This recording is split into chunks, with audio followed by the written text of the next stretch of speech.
Olá, meu irmão. Eu espero que esteja tudo bem com você, com a tua alma. Eu estou aqui mais uma vez para continuar o assunto que nós tratamos no vídeo anteriores, dos ídolos que nos impedem de adorar a Deus com perfeição. E hoje eu gostaria de falar um pouco sobre adoração de um livro que eu estou lendo, Então eu estou tirando algumas coisas que julgo mais importante.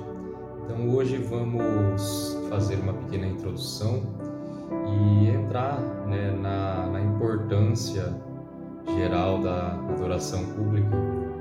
Antes eu gostaria de estar lendo alguns versos bíblicos que se encontram na palavra do Senhor. Primeiro diz o seguinte: Deus é Espírito, importa que os seus adoradores o adorem em espírito e em verdade. Se encontra em João, capítulo 4, versículo 24, se você quiser anotar, para posteriormente você estar lendo, meditando nesses textos também.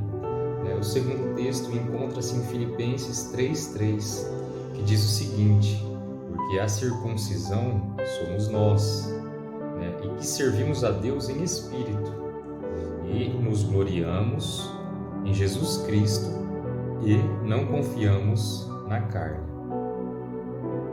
Filipenses 3:3. Terceiro texto é muito conhecido também, que se encontra em Mateus 15, versículo 9, que diz o seguinte: em vão me adoram, ensinando doutrinas que são preceitos de homens. Em vão me adoram, ensinando doutrinas que são preceitos de homens. E também, por último, a primeira parte do verso 23 do capítulo 2 de Colossenses. Então, Colossenses capítulo 2, versos 23, primeira parte, que diz que tais coisas com efeito têm aparência de sabedoria, mas são como o culto de si mesmos. Tem aparência de sabedoria, mas são como o culto de si mesmos. Então, se você quiser anotar esses textos para posteriormente você estar meditando, pois nós vivemos uma época que existe uma grande quantidade de adoração religiosa pública. Muitos professam sua fé publicamente, até mesmo nas redes sociais. Nós vivemos um aumento estrondoso de igrejas, mas eu deixo uma pergunta importante para respondermos durante esses vídeos sobre adoração, sobre teologia da adoração. Como estamos adorando? Como adoramos? Nem toda adoração religiosa é correta aos olhos de Deus. Tenha em mente isso, considere isso. Creio, para que qualquer leitor honesto da Bíblia, isso é tão claro como o sol do meio-dia, sem nuvens, descoberto, aquele sol forte do meio-dia. Todo leitor honesto da Bíblia vai saber disso. Algumas pessoas que eu digo que são até imprudentes acreditam que a adoração significa nada mais do que ir na igreja no domingo e que não importa como realizamos essa adoração, contanto que realizemos essa adoração, contanto que vamos ao domingo, já estamos adorando. Isso é uma tolice. Me desculpe a palavra, o palavreado, mas isso é uma tolice. Por acaso você conhece algum negociante ou empresário, ou talvez você mesmo é um negociante ou empresário que administra os seus negócios de qualquer forma, de qualquer maneira? Considere isso, não nos enganemos. Então a pergunta que eu deixo, que é muito séria, é como adoramos. Então nós vamos discorrer sobre alguns pontos, sobre o assunto adoração e estabelecer alguns princípios bíblicos a respeito da adoração. Eu creio, sem dúvida alguma, que nós vivemos em uma época de ignorância profunda, não apenas ignorância, mas ignorância profunda em alguns círculos que se dizem cristãos e ensinos falsos em outros. Eu estou convencido que é de importância fundamental que tenhamos ideias claras, conceitos claros, fundamentos claros sobre todos os assuntos debatidos no cristianismo. Temos milhares de homens e mulheres cristãos que não podem apresentar qualquer argumento, qualquer conceito sobre a sua fé e a sua prática. Não conseguem dar qualquer argumento a um descrente, a simplesmente outros cristãos sobre a sua regra de fé e prática. Não sabem porque creem e nem conhecem o que creem, nem sabem porque fazem o que fazem.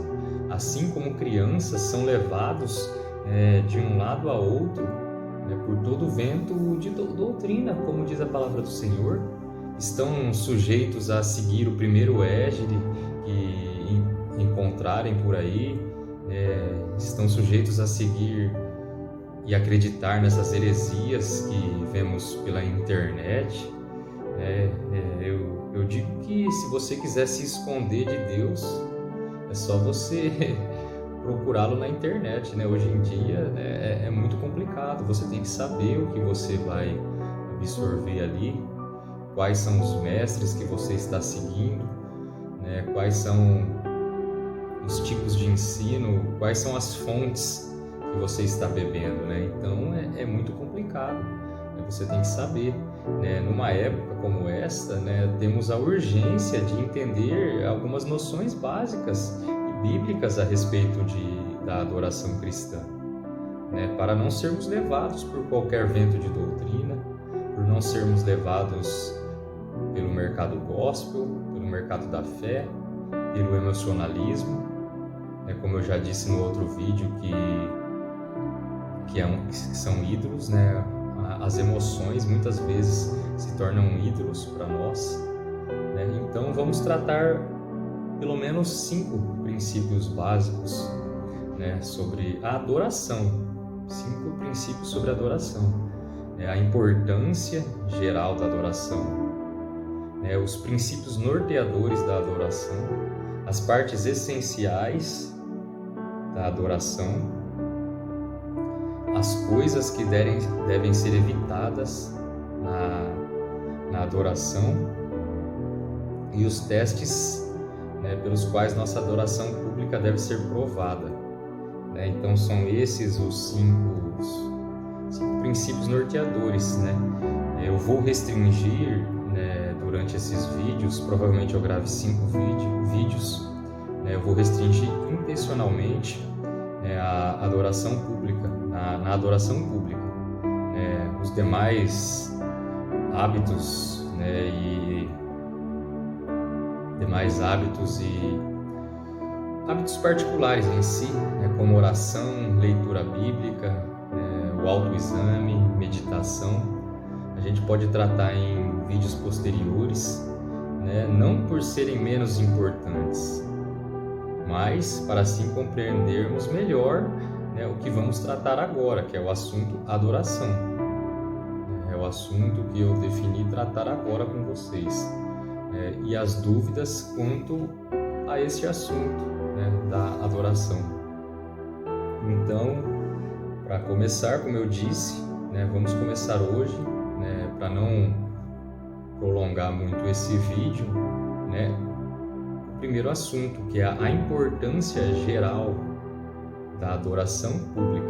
Então, a importância, de modo geral, da adoração pública. Nós nem precisamos demorar muito nesse assunto, porque eu acredito que pessoas que se declaram cristãs, né, que não se declaram cristãs, não terão o menor interesse nesse assunto, né, já vão parar no vídeo por aqui, né, exceto os que são incrédulos e obstinados, né, que não admitem que nós, como cristãos, devemos nos reunir, né, em tempos e lugares designados para adorarmos a Deus juntos, né, somente incrédulos e quem não se declaram cristãos, né, não vão admitir isso, né. Eu até separei um texto que eu vou ler agora para vocês, do puritano Stephen,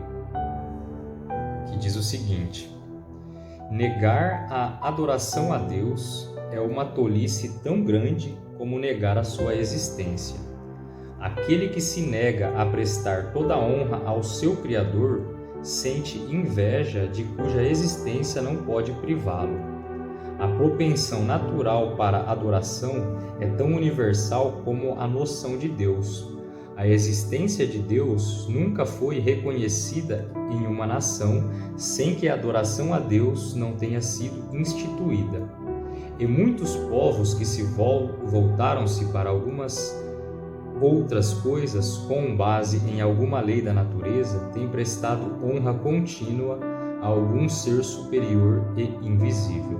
Os judeus nos oferecem uma razão porque o homem foi criado no sexto dia, para que começasse a sua existência adorando o seu Criador no sábado.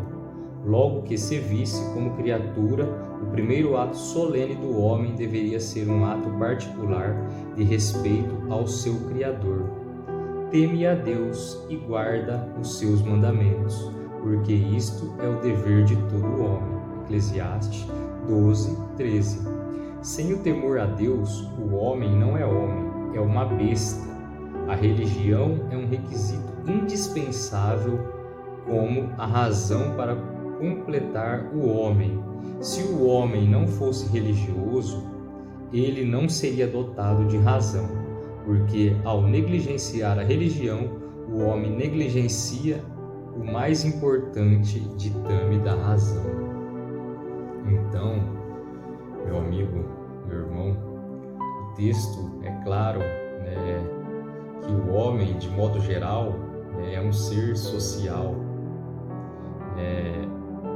e foi criado para adorar a Deus, né, e a religião é um requisito indispensável para completar o homem, né? Se não, aqui o texto diz, se não fosse o homem não fosse religioso, não seria dotado de razão. O homem que negligencia a religião negligencia o mais importante, né? Então, de modo geral, o homem é um ser social, né, que não gosta de viver sozinho, separado, seus semelhantes, né, exceto aquelas exceções de pessoas extremamente egoístas, né? Em todas as épocas, Deus fez uso desse poderoso princípio, né, e ensinou o povo a adorá-lo de modo coletivo e público, e de modo individual e particular também. Mas os seus servos, embora muitas vezes poucos, né, em pouco número, né, sempre se reuniam e congregavam juntos e se aproximavam do seu Pai Celestial juntos, né?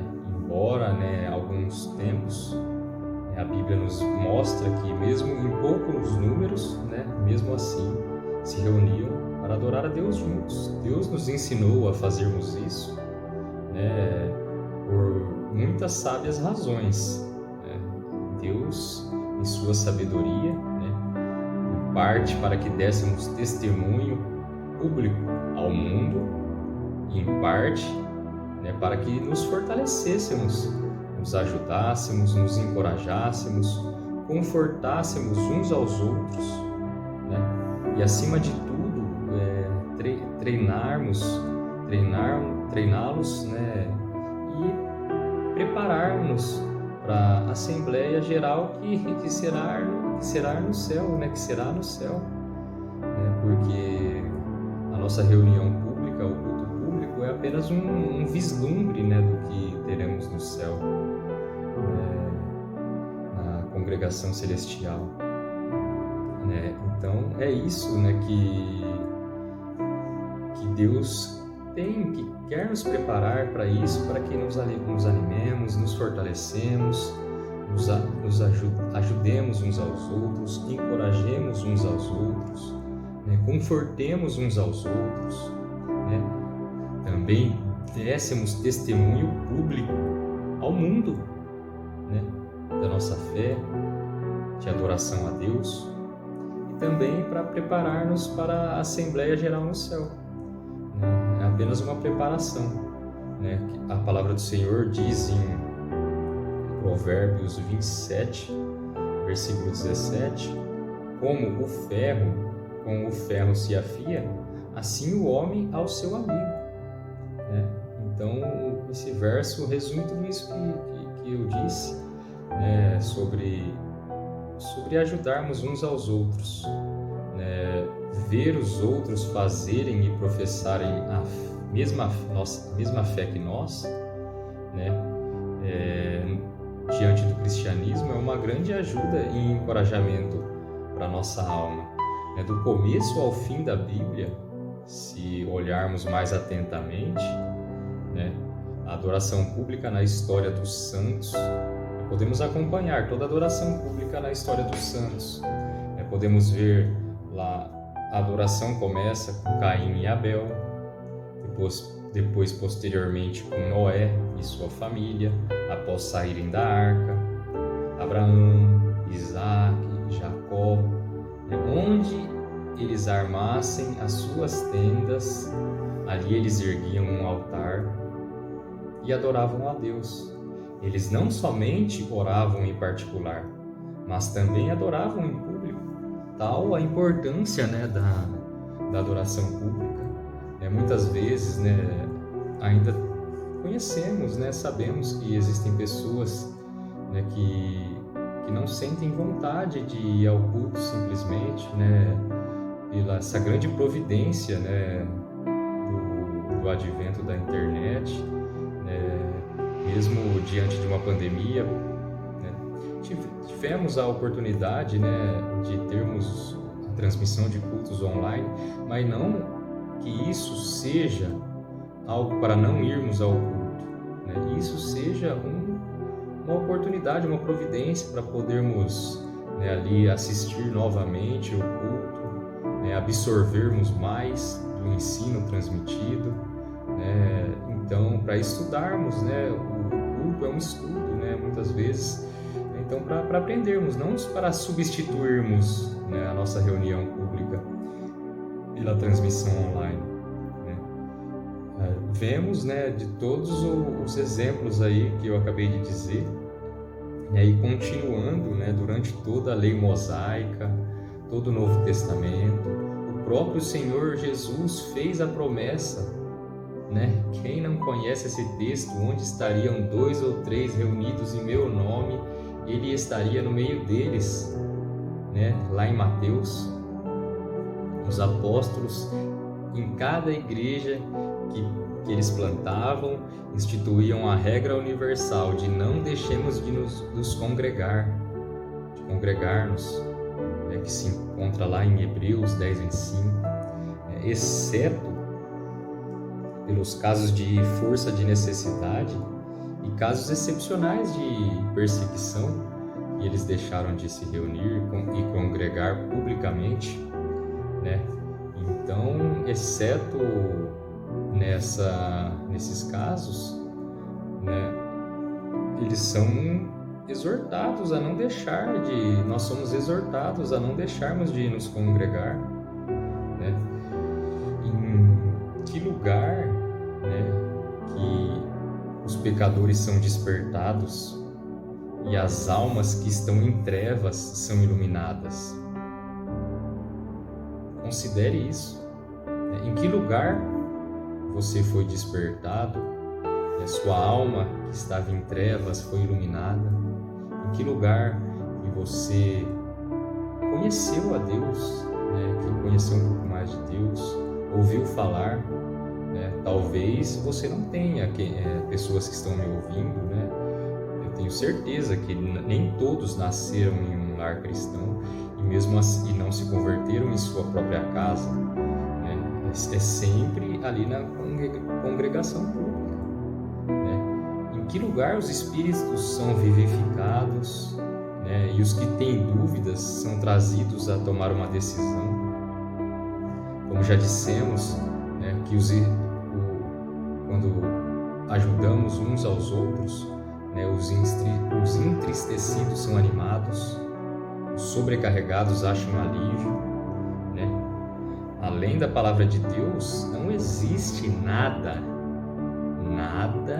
que faça tão bem à humanidade como a adoração pública, Então, não existe, depois da palavra de Deus, nada que faça tão bem à humanidade quanto a adoração pública. Não podemos transformá-la em um mero formalismo também, Como eu já disse, Hebreus 10, 25, não deixemos de nos congregar, como é costume de alguns, antes façamos admoestações, tanto mais quanto vedes que o dia se aproxima. Comprovemos que estamos preparados para o céu por meio de nossos sentimentos para as congregações terrenas do povo de Deus. Como podemos dizer que estamos preparados para o céu se não temos bons sentimentos, não queremos estar no meio, não amamos as congregações terrenas do povo de Deus? Feliz é o homem que pode dizer como Davi: alegrei quando me disseram, vamos à casa do Senhor. Salmo 122, 1. Davi também disse, lá em Salmo 84, 10, pois um dia nos teus átrios valem mais do que 1000. Prefiro estar à porta da casa do meu Deus do que permanecer nas tendas da perversidade. Então, meu amigo, feliz é o homem que pode dizer como Davi essas palavras, que alegrei-me quando disseram, vamos à casa do Senhor. Eu prefiro estar à porta da casa do meu Deus do que permanecer nas tendas da adversidade. Então, diante disso, da importância geral da adoração pública, que possamos refletir sobre isso, que Deus te abençoe, que Deus abençoe a sua alma e sua família, que possamos refletir sobre isso. Amém? Deus abençoe, um forte abraço.